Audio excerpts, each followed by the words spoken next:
আর restaurant থেকে কিনে খেতে হবে না। চলুন এবার বাড়িতেই বানিয়ে নিন এই রকম মুচমুচে দারুণ টেস্টি টেস্টি স্ন্যাক্সগুলো, যেগুলো খুব কম সময়ে ঝটপট বানিয়ে নেওয়া যাবে আর খেতে হবে একদম রেস্টুরেন্টের মতো।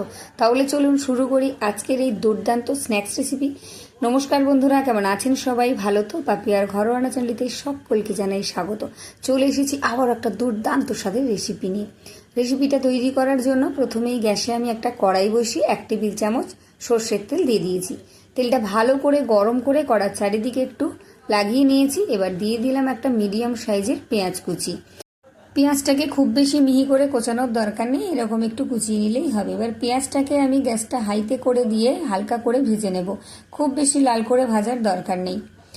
দেখুন এই রকম করে একটু ভেজে নিয়েছি, একটু গোলাপি রং এসেছে আর পেঁয়াজটা একটু সফট হয়ে গেছে। এই সময় দিয়ে দেব আমি কিছুটা ক্যাপসিকাম কুচি। একটা বড় সাইজের ক্যাপসিকামের অর্ধেকটা আমি কুচি করে দিয়ে দিয়েছি। ক্যাপসিকামটাকেও পেঁয়াজের সাথে হালকা করে ভাজবো, যাতে ক্যাপসিকামের ক্রাঞ্চি ভাবটা থাকে অথচ একটু ভাজা হয়। এবার দিয়ে দিচ্ছি আমি 1 চামচ মাপের রসুন কুচি, এটাকে আপনারা গ্রেট করে দিতে পারেন। আর দিয়ে দেব এখানে আমি 1 টেবিল চামচ মাপের আদা কুচি, এটাকেও আপনারা গ্রেট করে দিয়ে নিতে পারেন। আর দিয়ে দিচ্ছি এখানে 3 থেকে 4টে কাঁচা পাকা লঙ্কা কুচি। ঝালটা আপনারা কম বেশি করে নিতে পারেন। ভালো করে আবারও আমি পেঁয়াজ ক্যাপসিকামের সাথে আদা রসুনটা ভেজে নেব, যাতে রসুনের কাঁচা গন্ধটা চলে যায়। তবে খুব বেশি লাল করে কিন্তু ভাজবো না, প্রত্যেকটা স্বাদ যেন আলাদা আলাদা মুখে পড়লে বোঝা যায়, সেই রকম করে ভেজে নেব। আর এই সময় দিয়ে দিলাম বেশ কিছুটা কসৌরি মেথি। এটাকে ভেজে নিলে বেশ সুন্দর একটা স্বাদও আসবে আর এই সময় ভাজাও হয়ে যাবে ভালো। এবার দিয়ে দিলাম আমি স্বাদ মতো নুন, 1/2 চামচ হলুদের গুঁড়ো, 1/2 চামচ চিকেন মশলা পাউডার, আর দিয়ে দিলাম 1-2 চিমটি মতো গরম মশলার গুঁড়ো, যেটা আমি বাড়িতেই বানিয়ে রেখেছিলাম। আর সামান্য একটু চিনি দিয়ে দিলাম, এতে করে মিষ্টি হবে না কিন্তু খেতে ভীষণ ভালো লাগবে। আর আপনারা এখানে যে কোনো ব্র্যান্ডের চিকেন মশলা পাউডারটা নিয়ে নিতে পারেন। হালকা আঁচে একটু ভাজা ভাজা করে নিয়েছি, নাহলে কিন্তু মশলাটা পুড়ে যেতে পারে। এবারে আগে থেকেই আমি একটা গোটা আলু অর্ধেক করে সেদ্ধ করে রেখেছিলাম। এটা সেদ্ধ করে রাখলে কিন্তু রেসিপিটা খুব তাড়াতাড়ি হয়ে যাবে। একটা গ্রেটারের সাহায্যে এইভাবে গ্রেট করে নিচ্ছি। এটাকে ম্যাশ করে নিলেও হতো, কিন্তু একটু দলাভাব থেকে যেত। আর এইভাবে গ্রেট করে নিলে একদম মিহিভাবে ম্যাশ হয়ে যাবে। ভালো করে মশলার সাথে আলুটাকে একটু আমি নেড়ে চেড়ে মিশিয়ে নেব। স্কিপ না করে একটা লাইক দিয়ে আর একটা হাইপ দিয়ে পুরো ভিডিও দেখুন, আশা করি আপনাদের সকলের ভালো লাগবে। বাচ্চা থেকে বড় প্রত্যেকের অত্যন্ত পছন্দের খাবার আজকে বানিয়ে দেখাচ্ছি। আর একটা ডিম আমি আগে থেকে সেদ্ধ করে রেখেছিলাম, সেটাকেও এইভাবে আমি গ্রেট করে নিচ্ছি। আমি অল্প করে বানাচ্ছি তাই একটা ডিম দিলাম আর একটা আলু দিলাম। আপনারা যদি বেশি করে বানাতে চান তাহলে আলু আর ডিমের পরিমাণটা বাড়িয়ে নেবেন। ডিমটাকেও গ্রেট করে নিয়েছি। এবার ডিম, আলু, সমস্ত মশলা খুব ভালো করে মিশিয়ে নেব লো আঁচে। খুব কম তেল মশলায় কিন্তু আজকে স্টাফিংটা আমি বানিয়ে নিয়েছি। এইভাবে আপনারাও বানিয়ে নেবেন, দেখবেন কতটা সুস্বাদু হবে। দিয়ে দিলাম সামান্য কিছুটা চিলি ফ্লেক্স, আবারও একটু নেড়েচেড়ে মিশিয়ে নেব। যদি ভালো লাগে তাহলে অবশ্যই বন্ধু বান্ধব আত্মীয় পরিজনদের মধ্যে একটু শেয়ার করে দেবেন, তারাও এরকম সুন্দর সুন্দর রেসিপি তৈরি করে বাড়ির সবাইকে খাওয়াতে পারবে, নিজেও খাবে। পুরটা কিন্তু আমার একদম তৈরি হয়ে গেছে। এবার গ্যাসটাকে বন্ধ করে এটাকে আমি নামিয়ে নেব। এর থেকে আর বেশি নাড়াচাড়া করার প্রয়োজন নেই। আর যদি দলাভাব থাকে আলুর, তাহলে দলাভাবটাকে একটু ভালো করে চেপে চেপে খুন্তির সাহায্যে মিশিয়ে নেবেন। এখানে পুরটাকে আমি নামিয়ে নিয়েছি, এটাকে ঠান্ডা করে নেব। তার আগে আমি দিয়ে দিচ্ছি এখানে একদম সামান্য পরিমাণ চাট মশলার গুঁড়ো। এটা আপনারা আগেও দিতে পারেন। এবার ভালো করে আলুর সাথে মিশিয়ে নেব, একটা দারুণ চটপটা স্বাদ আসবে। এটা অবশ্যই দেবেন, তাহলে বেশ সুন্দর ভালো লাগবে। এবার এটাকে আমি পুরোপুরিভাবে ঠান্ডা করে নেব, একধারে রেখে দিচ্ছি। এদিকে আমি কয়েকটা হোয়াইট ব্রেড নিয়ে নিয়েছি। দেখুন এইরকম পিস করা ব্রেড নিয়ে নেবেন। এবার এগুলোকে আমি একটা একটা করে নিয়ে এর ধারের যে ব্রাউন কালারটা সেটাকে কেটে বাদ দিয়ে দিচ্ছি, তাহলে স্ন্যাক্সগুলো তৈরি করতে বেশ ভালো হবে। এইগুলো আপনারাও বাদ দিয়ে দেবেন। এইভাবে আমি সমস্ত ব্রেডগুলোর ধারগুলো কেটে বাদ দিয়ে রেডি করে নিচ্ছি। দেখুন ঠিক এই রকম করে সমস্ত ব্রেডগুলোর থেকে ধারের যে ব্রাউন অংশটা সেটা বাদ দিয়ে দিয়েছি। তবে এগুলোকে আমি ফেলে দেব না, এগুলোকে আমি কড়াইতে নেড়ে চেড়ে ব্রেড ক্রাম্বস বানিয়ে নেব।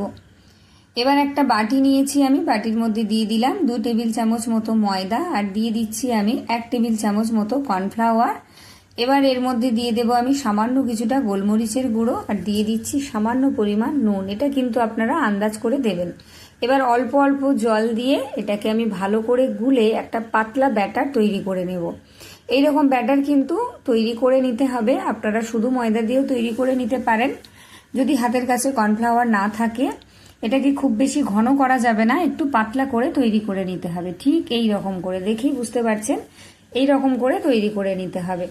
চলুন এবারে আমি এখানে একটা একটা করে ব্রেডগুলো নিয়ে নিচ্ছি। 4টি ব্রেডই এখানে আমি নিয়ে নিলাম। এবার এর উপরে আমি যে পুরটা তৈরি করে রেখেছিলাম সেটা অল্প অল্প করে দিয়ে দিচ্ছি। খুব বেশি দেওয়ার প্রয়োজন নেই, অল্প করেই দিতে হবে। খুব বেশি দিলে কিন্তু একটার সাথে আরেকটা যখন আটকাতে যাবেন সেটা আর ভালো করে আটকাবে না, খুলে বেরিয়ে আসতে পারে। এবার ভালো করে আমি চামচ দিয়ে চারিদিকটা ছড়িয়ে দিচ্ছি। এইভাবে সমান করে পাতলা করে নিতে হবে। প্রত্যেকটা ব্রেডই আমি এইভাবে তৈরি করে নিচ্ছি। দেখুন, যারা প্রথমবার আমার চ্যানেলে ভিডিও দেখছেন, যদি ভালো লাগে তাহলে অবশ্যই চ্যানেলটা সাবস্ক্রাইব করে পাশে থাকা বেল আইকনটি প্রেস করে অল করে রাখবেন। আমার ভিডিও নোটিফিকেশন সবার আগে আপনার কাছে পৌঁছে যাবে। এবার আরেকটা ব্রেড ওপর থেকে দিয়ে দিলাম, ঠিক যেমন স্যান্ডউইচ তৈরি করে সেই রকম করেই। দেখেই বুঝতে পারছেন, একটু চেপে দেবেন যাতে একটার সাথে আরেকটা খুব ভালো করে আটকে যায়। এইভাবে আমি 4টি রেডি করে নিয়েছি। এবার এখানে নিয়ে নিয়েছি ব্যাটারটা আর নিয়েছি কিছুটা ব্রেড ক্রাম্বস। এবার ব্যাটারের মধ্যে একটা করে এইভাবে একটু ডুবিয়ে নিতে হবে হালকা হাতে, খুব বেশি চাপাচাপি করা যাবে না। একবার কি দুবার এইভাবে ডুবিয়ে নিয়ে ব্রেড ক্রাম্বসের মধ্যে দিয়ে দেব। যারা ফেসবুক থেকে দেখছেন, যদি আমার ভিডিও ভালো লাগে তাহলে অবশ্যই আমার পেজটি ফলো দিয়ে রাখবেন, একটা লাইক আর কমেন্ট করে জানিয়ে যাবেন কেমন লাগলো। ভালো করে ব্রেড ক্রাম্বসে কিন্তু একটু চেপে চেপে মিশিয়ে নিতে হবে। যতটা এর গায়ে প্রয়োজন ততটাই কিন্তু ব্রেড ক্রাম্বস লেগে যাবে। একটু চেপে চেপে এইভাবে ভালো করে চারিদিকটা লাগিয়ে নেবেন, আর এক্সট্রা যেটা থাকবে সেটা একটু ঝাড়লেই বেরিয়ে যাবে। এইভাবে একটু চেপে নেবেন। দেখেই বুঝতে পারছেন, আপনারা যে দেখবেন একবার সেই বানাতে পারবেন। এইভাবে সমস্ত ব্রেডগুলোই আমি তৈরি করে নিচ্ছি। দেখুন এখানে তৈরি হয়ে গেছে। এইভাবে কিন্তু আপনারা ফ্রিজের মধ্যেও স্টোর করে রাখতে পারেন, যখন খুশি বের করে ভাজতে পারেন। কড়াইতে আমি আগে থেকেই তেল গরম করতে বসিয়ে দিয়েছি, গ্যাসটাকে রেখেছি হাই টু মিডিয়ামে। এবার একটা একটা করে দিয়ে দেব। আমি প্রথমে একখানাই দিচ্ছি, অনেকটা বড় বড়, তাই কড়াইয়ের মধ্যে বেশিটা জায়গা নেই, একটা একটা করেই ভেজে নিতে হবে। এক পিঠটা ভাজা হয়ে যেতে এবার আমি অপর পিঠটা উল্টে দেব। দেখুন বেশ সুন্দর ব্রাউন কালার করে ভেজে নিয়েছি। আর এটা ভাজতে কিন্তু খুব বেশি সময় লাগবে না, খুব অল্প সময়ই ভাজা হয়ে যাবে, আর খুব বেশি তেলেরও প্রয়োজন নেই। ওই দিকটা সরিয়ে এদিকটা একটু জায়গা ছিল বলে আমি আরও একটা দিয়ে দিলাম। একটা কিন্তু পুরোপুরি ভাজা হয়ে গেছে, রেডি হয়ে গেছে। দেখুন এইভাবে সমস্ত ব্রেডগুলোই আমি ভেজে রেডি করে নেব। এটাকে আমি উল্টো করে দিচ্ছি, মানে উল্টে দিচ্ছি। এইভাবে লালচে করে কিন্তু ভেজে নিতে হবে। একটা একটা করে ভেজে আমি তুলে নিচ্ছি।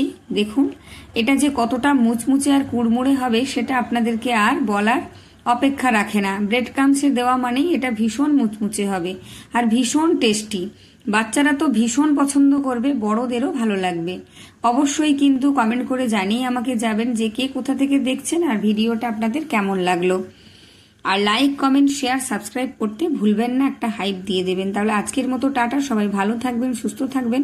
গরম গরম চা কফির সাথে অথবা সসের সাথে অথবা চাটনির সাথে একবার বানিয়ে খেয়ে আমাকে কমেন্ট করে জানবেন। সবাই ভালো থাকবেন, সুস্থ থাকবেন, সকলকে অসংখ্য ধন্যবাদ।